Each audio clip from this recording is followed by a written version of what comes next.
পরের ফিলিংসটা আমার মনে হয় যে কারোরই ভালো লাগবে। মনে হয় যে আপনাদের কাছে ব্যাপারটা ক্লিয়ার। ডিভোর্সের 1 বছর পর পরীর বাসায় গিয়েছেন শরীফুল রাজ।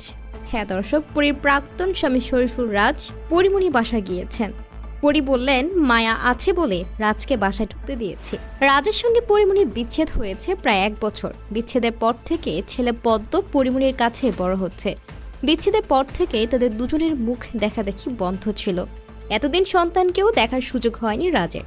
এ সময়ে রাজ চুপচাপ থাকলেও অনেকবারই ব্যক্তি জীবন নিয়ে কথা বলেছেন পরি।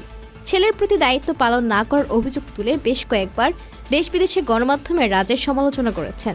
মাস দেড়েক আগেও এক সাক্ষাৎকারে পরি বলেছেন, রাজ আমার কাছে মৃত, ডেড, কিন্তু হঠাৎ করে তাদের দুজনকে ঘিরে দৃশ্যপট যেন পাল্টাচ্ছে, এমন খবরই পাওয়া যাচ্ছে। চলচ্চিত্র পাড়ার এক ঘনিষ্ঠ সূত্র বলছে মাসখানেক হলো রাজ নাকি পরির বাসায় যাতায়াত করেছেন। এর মধ্যে কয়েকটি অনুষ্ঠানেও দুজনের দেখা হয়েছে।